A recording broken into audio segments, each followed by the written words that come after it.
Today on Week in Review, a resolution to the Cameron Kerr court case was delayed once again. Taylor Bachrach was recently the victim of vandalism, and we took a look at how the ending of the Koi Cup tournament went down.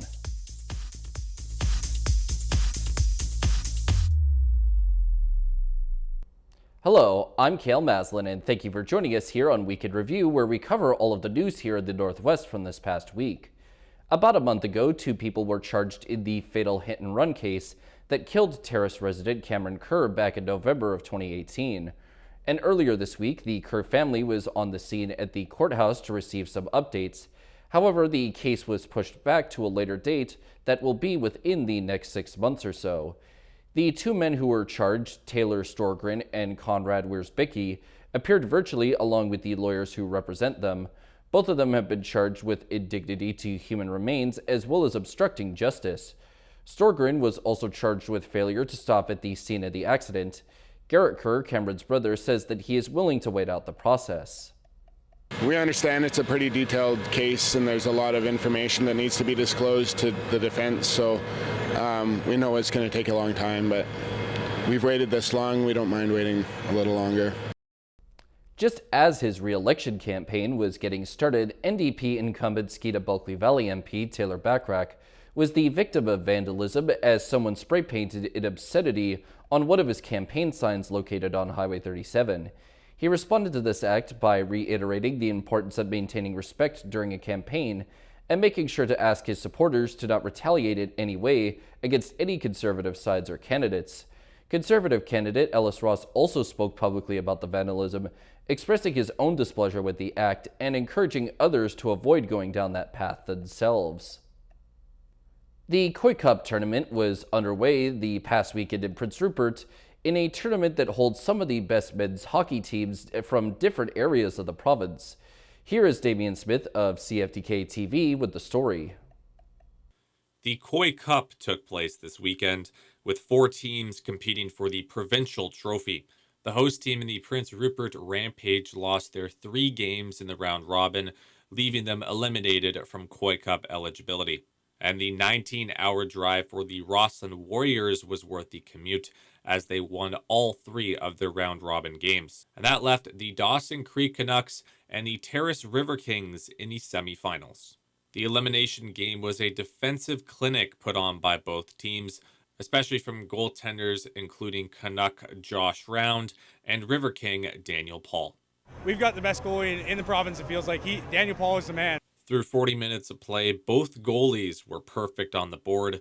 Terrace, however, got on the board first with under 9 minutes left on the clock in the third period. Wales trying to keep it in the zone. Here comes Richie the other way.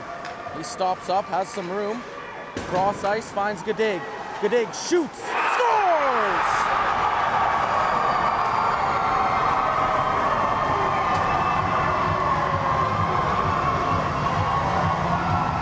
The Canucks, though, did not want to go down without a fight.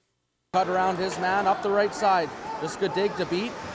Now Morton.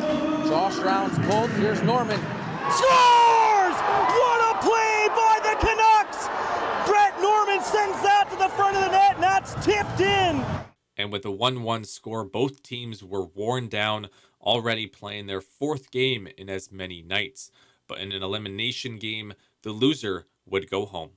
Everything kind of gets a little bit tighter. Everybody plays a little bit more safe. Be in the storm, taking it to them.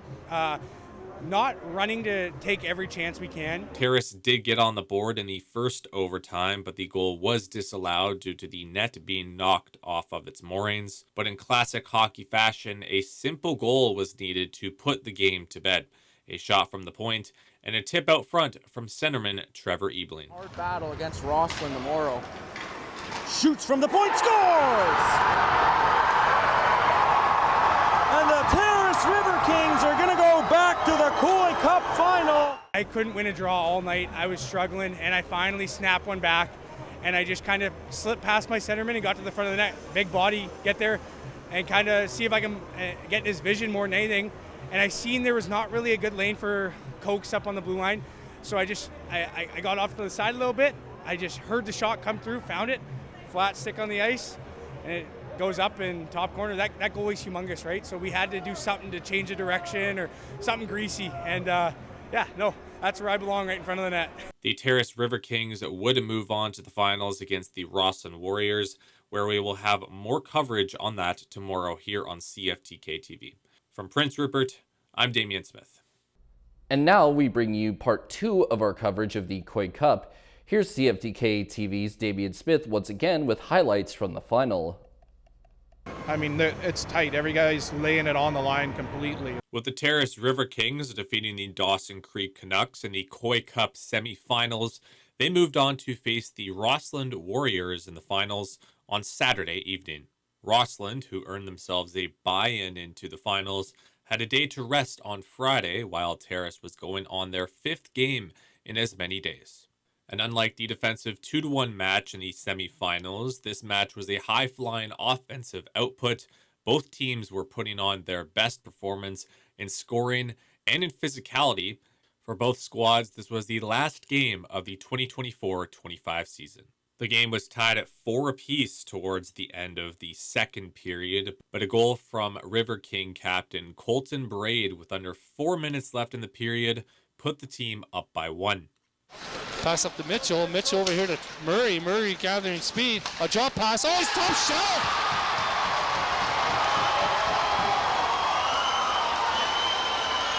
And despite a late surge, including a 5-on-3 power play for the Warriors with minutes left to go, the River Kings locked down on defense in the third period and won their second consecutive Koi Cup title.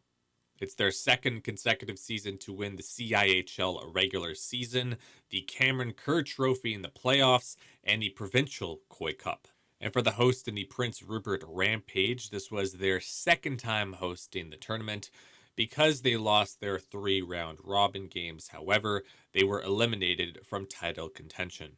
But the Rampage organization was still satisfied with the turnout of support from the community and from the teams participating. You know, we're not in it tonight. We weren't in it last night. Still a lot of Rupert people here watching hockey, enjoying the hockey. All our sponsors throughout the whole season. It's been great. Like our community support in Prince Rupert is, top shelf every year, and it's just we were hoping to bring them a little bit better championship this year, but I think overall the sponsors and the fans are pretty happy, and for the players and the staff that are working, unreal. Our volunteers are bar none unreal. From CFTK-TV, I'm Damian Smith. BC Premier David Eby said in a statement that he will soon be traveling to Prince George to speak with forest industry representatives over concerns about how tariffs could devastate the province's softwood lumber sector. The trip comes in light of U.S. President Donald Trump's statements that America doesn't need Canadian lumber. Eby next said that it is critical for Prime Minister Mark Carney and the federal government to remember Western Canada and its concerns. He also said he will meet with Carney, who is set to visit BC in the coming days, noting softwood lumber will be among the top priorities when they speak. Up next, Kitimat was recently home to a monumental day thanks to a tanker's arrival. Welcome back. A monumental day recently occurred for Kitimat as a tanker carrying the first ever shipment of LNG arrived at the harbor to prepare for the site's testing phase. The Moran Gas Roxana was carrying a cargo of LNG that will be used for cooling, testing, and storage before commercial operations begin. Captain Tracy Hittel is the owner of Gateway Shipping and Transport in Kitimat, and he called the day historic. Well, today, as you know, we are making history, and what's happening is we have an import of LNG coming in to the site. It's going to cool the place down and get it ready for operation, and then start exporting the LNG. This is the largest, single biggest investment in Canadian history in Kitimat, BC. And today we are very proud of our countrymen. As you can see, we've got all these brand new tugs with Heisla and C-SPAN escorting the first LNG tanker into Kitimat. This is our largest vessel that we've seen here. So with the tanker traffic, once the things start happening and the export ships start coming in, there'll probably be maybe 3-4 ships every 2 weeks. If there is an LNG Canada second phase, we're looking at a ship every third day, making our Douglas Channel a navigational wonder. And for us as sport fishermen, as locals, we're going to coexist with each other, and we look forward to the opportunity and the future of our area and our nation. With the LNG operations getting underway at a critical time in Canadian industry, local politicians are weighing in to continue to impress that it's key Canada export energy to other countries globally. 21 years of my life. I first heard about LNG back in 2004 and started researching it for not only LNG Canada, but for the original LNG Canada, the LNG project, which was Chevron. A lot of heartache, a lot of triumphs, a lot of celebrations, but today on those tugboats are our Haisla members and local members. They're actually out there on this historic day, and this says so much. Not just for Haisla and Kitimat, but for BC and Canada, especially given what's happening with tariffs coming from the United States. We've been heavily reliant on the American markets, and in the face of an unpredictable and chaotic U.S. president, we need to do everything that we can to protect Canadian jobs and Canadian families. It's certainly something new for the area, and it's part of a project that has been a huge part of Kitimat and Terrace over the past number of years. I know the tugboat crews with High Sea are, they have a lot of pride in their jobs, and I know they're going to do a great job bringing it safely to berth there in Kitimat, and I hope the testing process goes well as well. Ender Paul Dillon was also recently named as the representative for the Liberal Party in this upcoming election for the Skeena-Bulkley Valley. A spokesperson from the Liberal Party told CFTK-TV that the party believes international partners are looking for a reliable supplier of low-carbon energy sources, and that the arrival of the LNG tanker in Kitimat brings us one step closer to being that stable provider that they are looking for. The Terrace RCMP has released a report that detailed what they encountered during the waning days of March, as they got 226 calls during that time frame. One listed incident in the report talked about how patrolling officers in the area of Caleb Street and Keith Avenue saw a black SUV remain stopped for an unusually long time while a traffic light was green.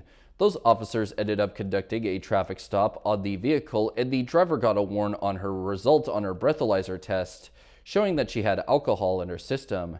She was arrested for impaired operation of a motor vehicle while also getting a roadside prohibition, and her vehicle was impounded. The woman was later picked up by family members, and yet another clear reminder to not drink and drive. The City of Terrace have announced that they were recently able to finish their upgrades that they were making to a pair of their nearby local hiking paths. The first of the trails that got upgraded was the EB Staircase Trail that begins at the top of EB Street in the Horseshoe. The other trail primarily being worked on was the Skeena Viewpoint Trail that runs partway through the Howe Creek Trail. The work that was done on these trails involved a 40-year-old stormwater main that ran down the hillside close to the trails being replaced. Now the work is finally done, and the trails can be enjoyed by anyone who wishes to use them. Kitimat's local RCMP detachment have alerted residents of a potential scam. One resident got a call from someone claiming to represent a financial institution that was asking for their personal information for a loan that had been approved. But the loan documents ended up being reviewed later, and it was determined that they had statements that were professionally edited in addition to unreadable text. The RCMP are once again using this kind of case to remind people to be wary of scammers. Residents that live in rural areas of Hazelton, like the Kispiox Valley, are being asked some questions by the Regional District of Kitimat-Stikine about their water.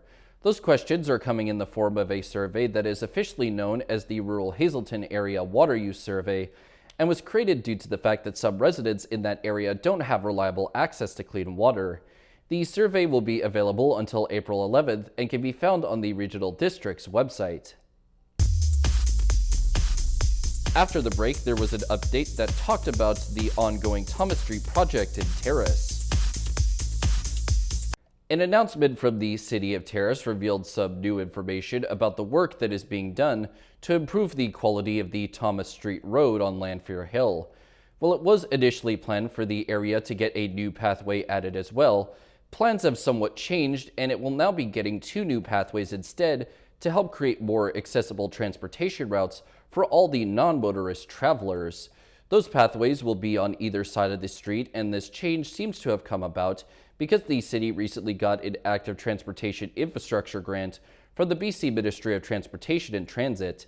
The grant is a total of $413,880, and the construction work is expected to be fully completed sometime in the summer. In the southern side of Terrace, the city has begun executing their plans to make Tetrault Park both more functional as well as more welcoming. As of right now, the city's main goals for their park improvement are to increase community engagement, redesign the environment to help prevent crime, improve inclusivity and accessibility, and create more opportunities to use the area for community programming and events. The park's main current uses already include a frisbee golf course, a bike skills area, some walking trails, and an outdoor fitness area. Another hope of these cities is that these changes will improve people's overall experience in the park and reduce potential conflicts by meeting the needs of certain user groups. The entire draft concept on this project is available on the City of Terrace website. Northwest BC will have a different summer than usual, as many Canadians may prioritize traveling within their own border.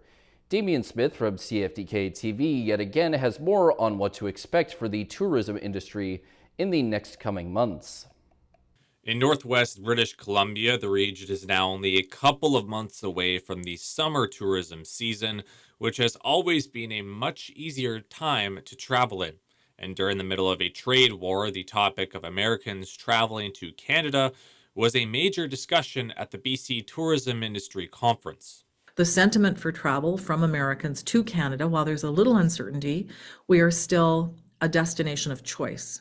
So we'll see how this plays out, but there are many Americans that are sympathetic to Canada in this, the early stages of this tariff war that we're having with the United States. With the north of BC being largely remote, this practice is not something entirely new for Smithers, with the town applying similar tactics for regional tourism just 5 years ago. During the pandemic, we focused and worked well together about getting people to travel within our region. So if you're uncertain about where you might want to go, we have all kinds of amazing opportunities in Northwest BC. So, if you're a resident of Rupert, enjoy Terrace Kitimat, come to Smithers, weekends in Prince George, and all the way along. We can support each other as well. Skeena MLA Claire Rattay believes that in order for the Northwest residents to be able to travel with more money in their pocket, air travel costs will have to be something to fix. If it's less expensive to fly somewhere in the United States or even to another country or continent than it is to travel within our own country, then we're not doing a very good job of encouraging interprovincial travel and tourism. And at a time when people are struggling financially to the degree that they are, it's hard to tell people, well, you should travel within Canada. Obviously, we want them to, but we have to find a way to get those costs down. I mean, it's absolutely insane. Our businesses are going to be challenged, and we all need to do what we can to support them. Support your friends and neighbors. So take your travel dollars, spend them locally and regionally, and enjoy what we have to offer. But please help us welcome those in order to keep our hotels, our tour operators, our transportation companies healthy as well. We're all going to need to work together on this. From CFTK-TV, I'm Damian Smith. The town of Smithers recently made an application to the New Spaces Fund that is run by Childcare BC in order to try and get funding so that they could start building a 74-space child care center that would be located at Ranger Park. But in a disappointing turn of events, Smithers was not selected to get funding from Childcare BC, as their New Spaces Fund got more applications than their funds could cover in the 2024-25 application period. So some applicants were bound to get the short end of the stick. Although the New Spaces Fund is set to stay active for at least another 3 years or so, and Smithers is said to be committed to giving further applications another shot when the next round of applicants are being accepted by Childcare BC. Through the Active Transportation Infrastructure Grant Program, the town of Smithers was recently able to get a total of $417,000 in funding from the BC Ministry of Transportation and Transit. Those funds are set to be used on the construction of a brand new multi-use pathway that will connect to the already existing pathway on Fulton Avenue. The new pathway will be located along Main Street and stretch from Highway 16 all the way to 10th Avenue. The main intention of the new pathway is to help people out when they are traveling along the Bulkley River Bridge to the downtown area of Smithers. Still to come, a historic award win took place at the 2025 Junos. Welcome back. The town of Smithers is set to conduct its annual water main flushing program. The program will begin on May 5th and run until June 6th, with the town's water system getting a controlled amount of chlorine added to it about 2 weeks or so before the flushing starts. If residents notice any discolored water during that period, they are advised to run their taps until the water clears up again. A recent investigation done by the Smithers RCMP led them to discovering a serious amount of illegal items during a pair of searches. During a proactive vehicle stop, the officers on the scene discovered various prohibited firearms and later ended up arresting all 3 individuals that were in the vehicle at the time. Their investigation progressed forward, and police then obtained a search warrant for a residence in Smithers, which led to a seizure of more firearms, cash, a quantity of drugs, and some other weapons. This investigation is still ongoing and is part of police efforts in Smithers to enhance public safety by reducing the presence of illegal weapons and drugs in the community. A rap duo based out of Kitimat Village recently made history at the yearly award that recognizes the best that Canadian music has to offer in the 2025 edition of the Junos. The Snotty Nose Rez Kids, a duo made up of Quentin Young Tribes Nice and Darren Young D. Metz, won the award for Best Rap Album of the Year for their work on their most recent album, Red Future. The historical value of this award win comes from the fact that they are the first ever Indigenous group to receive that particular award. The duo also got the chance to perform live at the show itself in what was most likely another major honor for the pair, as they celebrated a night that they probably won't be forgetting anytime soon. A pair of dust advisories continues to be in effect for both Smithers and Burns Lake due to high concentrations of coarse particulate matter that are expected to persist until there's precipitation. Exposure is a concern for anyone with chronic conditions, pregnant women, seniors, and infants. People with chronic underlying medical conditions or acute infections should postpone strenuous exercise or outdoor activities. The British Columbia branch of the RCMP is joining up with 7 other divisions of the police force by adopting a protocol that was first introduced in Nova Scotia. The Eagle Feather Protocol is a nod to the RCMP's commitment to making the justice system more inclusive and relevant for Indigenous people. That means that in BC, anyone involved in a court case will be able to swear legal oaths on an eagle feather if they wish to, with the feather being used in the same way as a Bible would be in that situation. More information about this protocol can be found on the Indigenous Policing Services section of the BC RCMP's website. That wraps up this week's edition of Week in Review. Make sure to tune in to our regular newscasts on Monday at 5, 6, 6:30, and 11 o'clock here on CFTK-TV. Thank you very much for tuning in, and have a good weekend.